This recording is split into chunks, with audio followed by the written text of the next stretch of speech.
Всем привет! Меня зовут Александр, и вы на канале У Белого дома.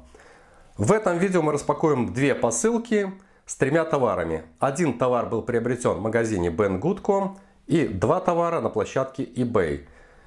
С одним товаром вы можете ознакомиться прямо сейчас. Вот это наушники, точнее это гарнитура проводная, двухдрайверная. Вот так они выглядят в ушных раковинах на мне. Эти три товара достались мне абсолютно бесплатно, поскольку гарантированные сроки доставки посылок уже давно вышли. И я рекомендую своим подписчикам и зрителям оплачивать товары с помощью платежной системы PayPal. Благодаря этой системе вы гарантированно вернете уплаченные денежные средства в случае неполучения товара или их ненадлежащем качестве товара.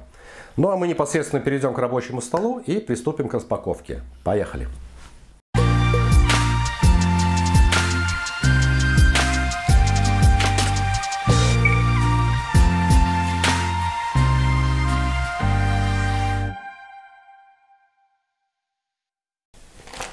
Серый пакет прибыл спустя 80 дней, трек номер не отслеживался. Оценили в $3, вес 38 грамм. Этот товар я заказал по предоплате. Есть такая услуга в магазине Banggood. Покупатель оплачивает товар, который затем доставляется на склад магазина. То есть его изначально нет в наличии. При этом цена товара обычно ниже, чем он мог бы предлагаться при наличии в магазине. Мне товар, как видите, обошелся бесплатно, но изначально я оплатил $8.49, применив там какие-то купоны. Ну, а потом вернул эти деньги, так как своевременно их не доставили. Так, вскрываю. Здесь, в принципе, находятся набирающие популярность двухдрайверные наушники.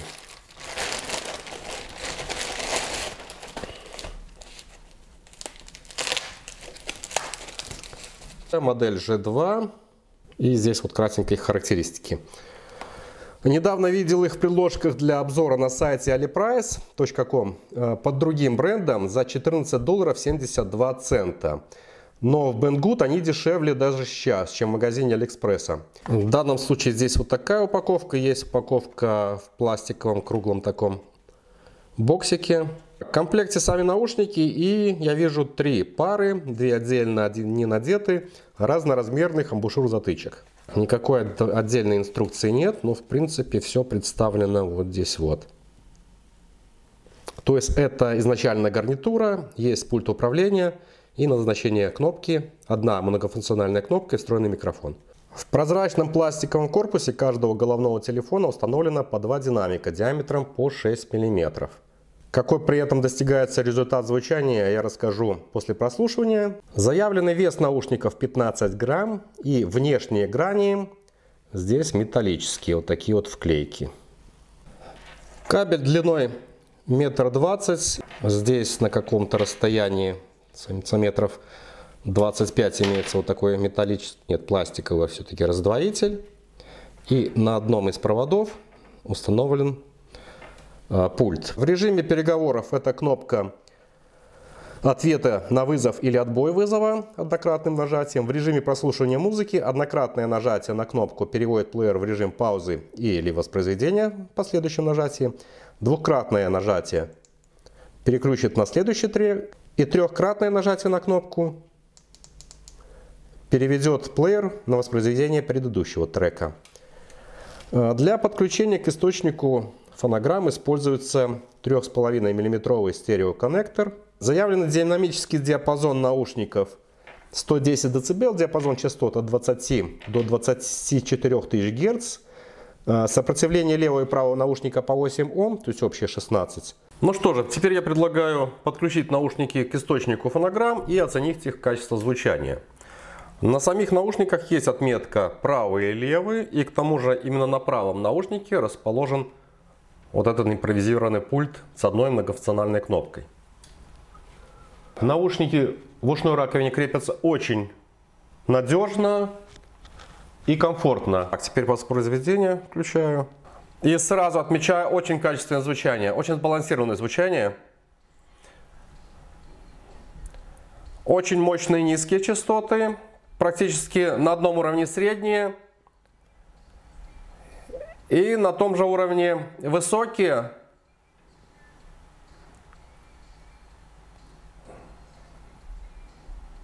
Да, очень сбалансированное звучание и очень четкое разделение между каналами.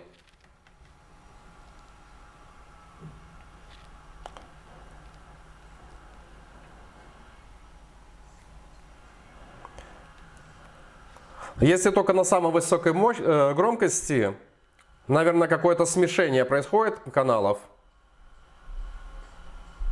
Нет, ошибаюсь, это в зависимости от фонограммы. Предлагаю вам дать послушать через микрофон, но я думаю, что микрофон это качество никак не покажет вам. Так, где вот микрофон?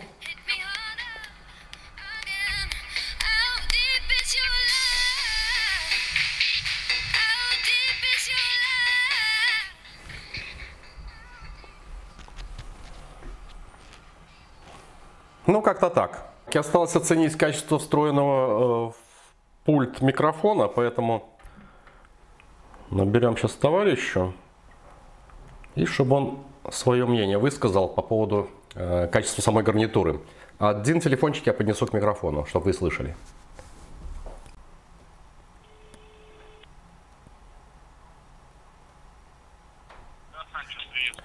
Денис, привет.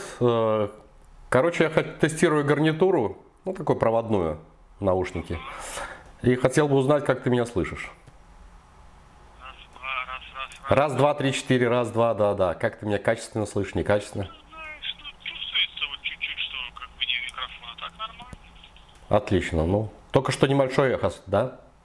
Такой, да, вот чуть-чуть. То есть, если ты как бы не в кровати, еще только подумал, что с телефоном может, знаешь, где-то в коридоре, знаешь, как обычно бывает в коридоре базаришь, то есть, так, в принципе, нормально.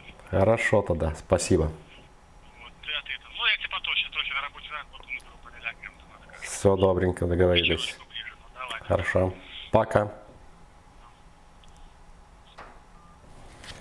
Ну, как слышали, качество микрофона встроенного отличное. Я ошибочно считал, что задача этих наушников привлекать внешним видом, вот таким оригинальным, в прозрачном корпусе по два драйвера, серебристо-золотистое такое оформление, то есть чьи-то ушки будет украшать, и, наверное, в солнечных лучах оно будет поблескивать. Но я оказался неправ. Разработчики вложили еще сюда достаточно качественные динамики, и звучание отличное. Очень ровное, хорошее, с глубокими низами. Превосходство двухдрайверных наушников над однодрайверными, то есть вот наличие двух динамиков внутри, я почему-то не ощутил такого уже серьезного, значимого такого превосходства. В принципе, если сами динамики качественные, то и звучание там один он динамик или два значения не имеет. Это просто, наверное, такой более дизайнерский ход. По силиконовыми абажурами, этими затычками, находится еще вот такая вот металлические сеточки. Да, похоже, они действительно такие серебристые, металлические. Единственный недостаток, но это, наверное, присуще большинству наушников, используемый здесь кабель, он представляет собой, ну, недостаточно толстый, наверное, миллиметра 2. И сам шнур, он вроде как по внешнему виду похож на трос металлический и обтянут такую прозрачную силиконовую трубку.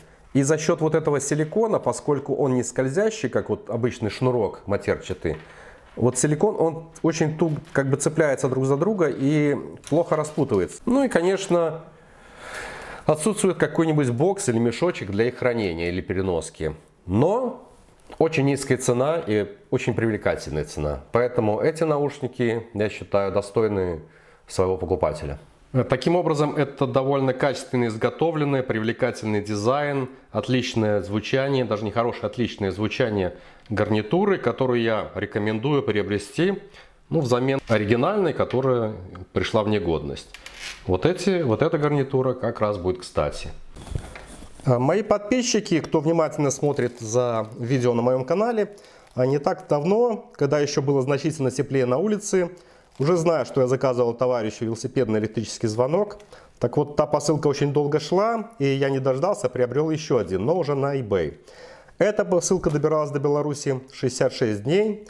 Ну, таким образом, я оба звонка получил бесплатно.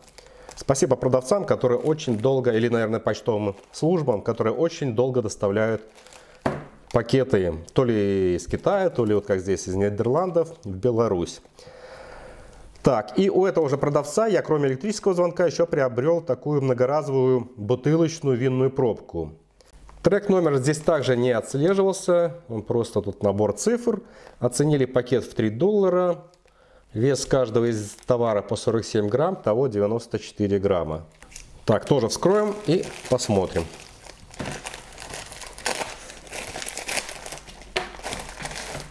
Пробка и звонок. На этот раз звонок прибыл без оригинальной картонной упаковки, просто в пакетике.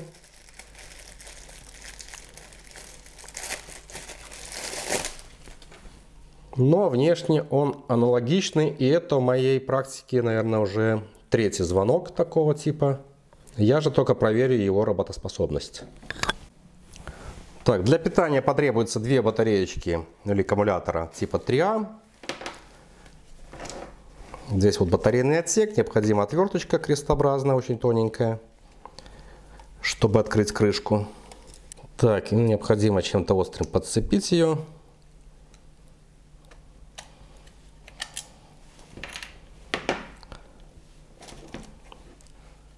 Так, и соблюдая полярность, установить две батарейки. Это так, это так. Полярность указана вот здесь сверху на крышке. Так, проверяем. Все работает. Очень громкий пронзительный звук. Ну и теперь оценим эту пробку многоразовую.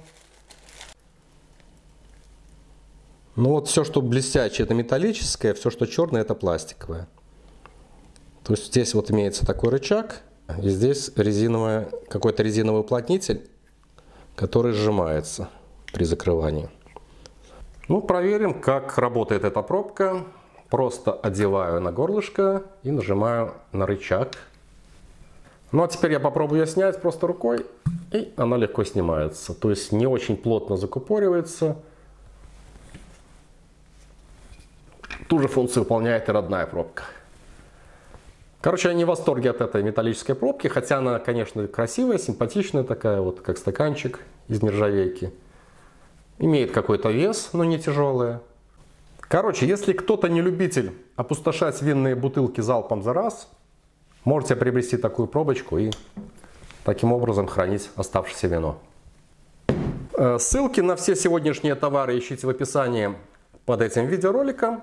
Я с вами прощаюсь. До скорой встречи. Обязательно увидимся. Всем удачи. Пока-пока.